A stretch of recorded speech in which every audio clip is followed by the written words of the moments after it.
Now, I know that it is very common for patients to ask you to just take the nail out. We're not necessarily advocating routine avulsion of the nail for a variety of reasons, which we'll come to in a little bit.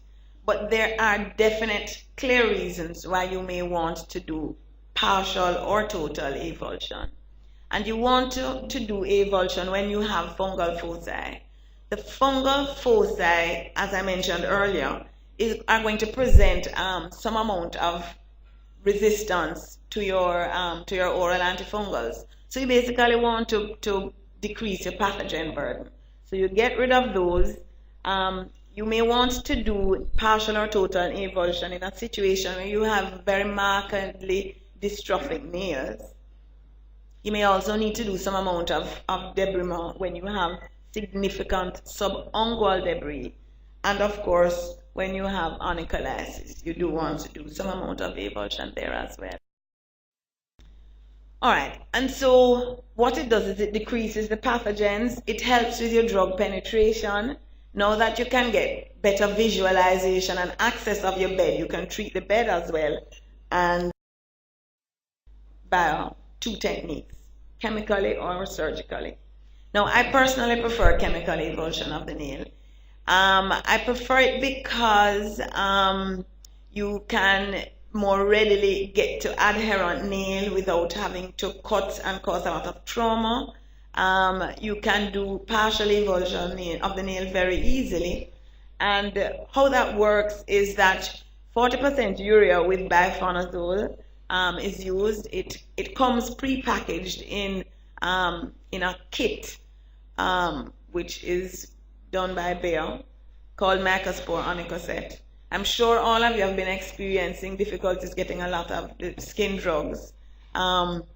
We have less and less to work with now. We can hardly get that anyway, but it is an excellent means of chemically avulsing the nail. And so what you do is you get that, you occlude it. It comes with some little band-aids. So you occlude the nail, you occlude the whole nail, but you can actually avulse only the area that you want removed if you want to do a partial avulsion. And then daily, as the nail softens, you do a little debridement. You can also leave the healthy nail intact right there. And part of the reason why you don't always want to do a complete avulsion is that you want to keep the nail in place so that you can maintain the architecture of the nail. Very, very important, especially because the reason why patients come to you for this problem is because of a cosmetic reason. For the most part, their nails aren't really hurting them when they have an abnormal nail. They really just don't like how it looks. So at the end of treatment, you want to return them cosmetically to what they were before, if you can. So the problem with chemical avulsion, of course, is that it is not as quick as surgical, and it may take a couple of months. What happens? So if you see right here, there's that little, this is a little lacuna, and so we put the cream on, we wrap it every night, every morning, we keep it on for 24 hours. The next night, you take off the wrapping, and as the nail softens up, you kind of pick away. There's actually a little pick that comes in. You can remove the softened nail, and you keep repeating that until you can actually, you've gotten rid of the bit that you want out. So that's the partial avulsion using a chemical technique. Yeah. Now, surgical avulsion, you really want to use it more in a limited disease situation. Obviously, the better technique to use if you have onychomycosis, you can get that off pretty quickly. Sometimes when the nail is thick and adherent, you may have trouble getting that nail off, and you want to really minimize the trauma to that nail, simply because this is a surgical technique of a similar kind of thing. That's the dermatophyma there, and what we've done is just cut that out, and so same thing, but doing it surgically. What you really want to do is minimize your post-avulsion sequelae, and it is more likely to happen if it is surgical. What in essence happens is that you get a deformity of the nail, or you may end up with a nail which grows very, very slowly thereafter. And sometimes you can actually minimize that if you have to do a total avulsion by using a little nail prosthesis. You can get the pedicurist to create one for you, which you keep, basically maintain the architecture of the nail after you've done the surgical.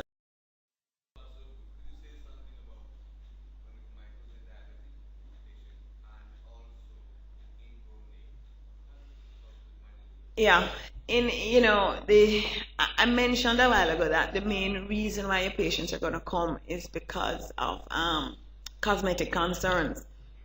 But you do really want to treat onychomycosis in diabetics, largely because it predisposes them to cellulitis and so forth, and we know the direction that can go. If you have to do any avulsion in a diabetic, you would want to at least attempt a chemical avulsion first, obviously, because you want to minimize, the likelihood of infection and so on. And you rarely, I would have to say, I have never had an experience of infection with chemical avulsion. But obviously, if you have to do surgical avulsion, you have to, and you would have to cover them appropriately, and of course ensure that they're well controlled, that they're relatively euglycemic at any rate. And there was another, an ingrown. Okay, right. Well, depending, of course, on the severity of the ingrown nail. Ingrown nails do not necessarily have to occur with onychomycosis. It's a separate condition altogether. I do like to surgically treat ingrowns though, and not necessarily by total avulsion. I like to do a partial avulsion of the nail. You may have to do other more complex things if this is a perpetual ingrown toenail, if it keeps coming back and so forth. But I always like a partial avulsion, and just basically tell them to, to go to their pedicurist to help them to keep the nail, in place. Yeah.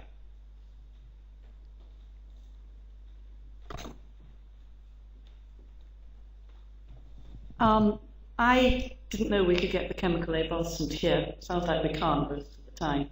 I have been following the nail lacquer treatment, not necessarily using the nail lacquer, but I tell the patient to use the emery board on the flat of the nail regularly until there's virtually no nail left. And sometimes then I'll use a solution of an antifungal if they can't afford the nail lacquer. Is that allowable? I don't see why not. The use of the emery board to sort of to the surface of the nail is actually part of the management of the nail lacquer as well, because what you want to do is increase the surface area. So you do that, rub the surface of the nail down a little bit, and then you apply the lacquer. But technically, I don't see anything wrong with thinning the nail out with the emery board technique, so that you can get better penetration.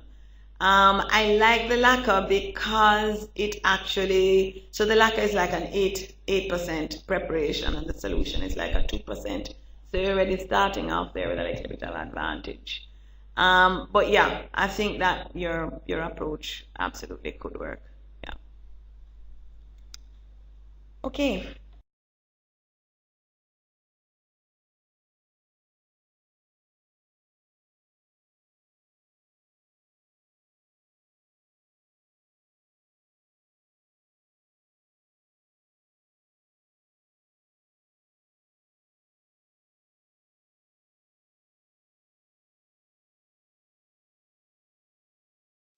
To help you to minimize it. Now, there are a lot of thoughts about what causes a chronic paronychia, but I think the jury is pretty much out on the fact that there is a role to a contact dermatitis, irritant or allergic, going on somewhere in the proximal nail fold.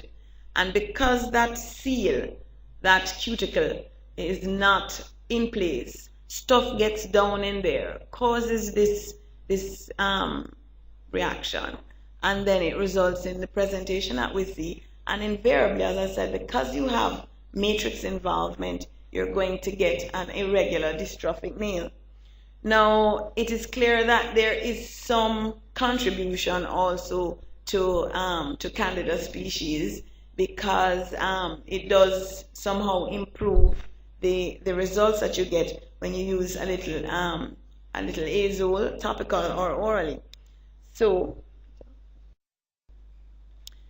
this is what we really want to look for. We want to look for loss of the cuticle. We want to look for swelling of the proximal nail fold or pocketing of the proximal nail fold. And of course, when that condition has gone on for long enough, you're going to get an irregular nail. And so this is what we want to focus on here. We shouldn't have to confuse this with dermatophyte disease because you're going to get this puffy, pocketed proximal nail fold here, which you don't see in dermatophyte disease. That is usually nicely laid right down onto the nail, even if the nail is irregular. And as you see here, there is no cuticle there. So there shouldn't be a problem there. And of course, as I said, because of the inflammation going on here in the matrix, you're going to get an irregular nail. Now, when we're treating this, it is important that we get our creams right along here. This is where you really want to tell your patients to put the cream so that we can stop the inflammation going on right there.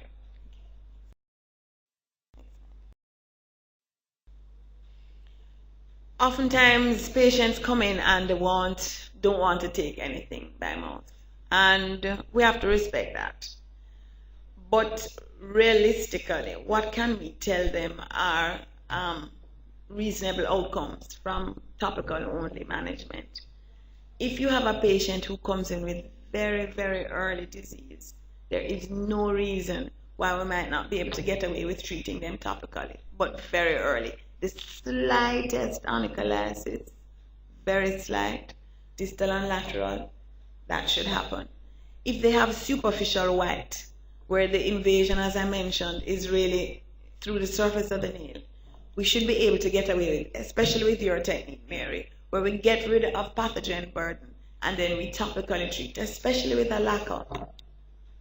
No reason why we shouldn't be able to get away with that. And then we also need to do this in patients who have who can't take oral antifungals for whatever reason, liver disease and so on. So realistically, we may not necessarily be able to get away with this patient, but it's worth a shot. I wouldn't call this early, but we could try it with this one. That's superficial white that we should be able to do it with. All right, what constitutes effective topical treatment? Now, my own personal reason for not loving the solutions is because they don't stay where you want them to stay. You know, it's helpful when you want to get underneath a nail, to put under the nail, I suppose. But by the time you do your first hand wash, you may have lost a fair amount of your treatment. So that is my own reason why I'm not a big fan of the solutions. And then obviously in the paronychias, where you want to keep the fingers as dry as possible, those obviously are not exactly the treatment of choice there. I like the lacquers for the reasons which I mentioned earlier, apart from the fact, of course, that they stay where you want them to stay. The antifungal creams, we can actually get them to put that under the nail if they still have nail there, or certainly if the bed is exposed because we have done a partial avulsion. And although the steroid antifungal creams are not helpful in dermatophyte disease, they are very helpful in the chronic paronychias. Those are the creams that you would want to put in the proximal nail. Now, we pretty much are stuck for the most part, certainly in tinea unguium, with oral and topical treatment. We want to do a little oral treatment because we want some support for our topical. We want the topical because we want support for the oral. Oftentimes you may have involvement of large amounts of nail, and so this diffusion is not as adequate as it ought to be, and so this is when we're going to kind of go bottom up and top down by using something topical as well. These are the reasons when you're going to really consider seriously both oral and topical. A very thickened nail, you have a lot of subungual debris, you have lifting of the nail from the bed, and of course, if you have fungal foci, in other words, your more severe forms of disease. Have you ever treated a patient and you are convinced that this patient has a fungal infection, and at the end of treatment, you find yourself absolutely no better off? Nothing has happened. That happens all the time. And let me hasten to encourage you that sometimes your diagnosis was quite correct. You were not wrong.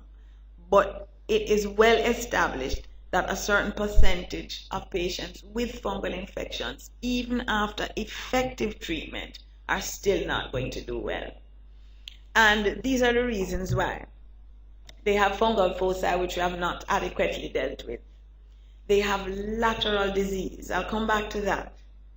More than 80% of the nail is involved. So when you have a large portion of the nail involved, even with our very best treatments, and even if at mycology they were negative for culture, they still may not get good recovery. And good recovery means their nail doesn't come back to what they want, because basically that is their indicator.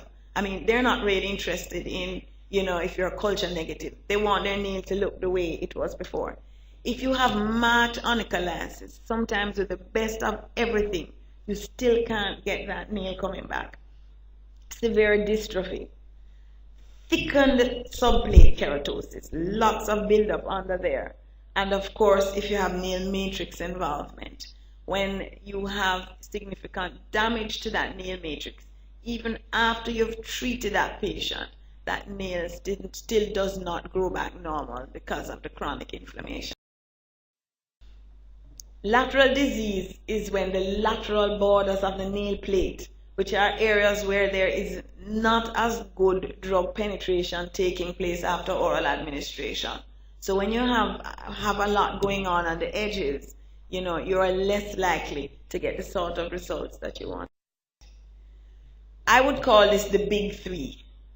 The big three that we should be thinking about in the differential diagnosis of onychomycosis in Jamaica.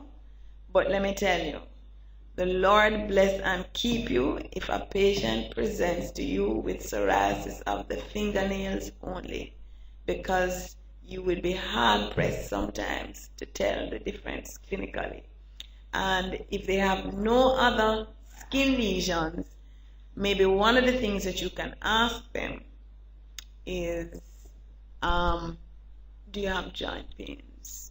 That might give you a kind of a little idea as to whether there's anything else.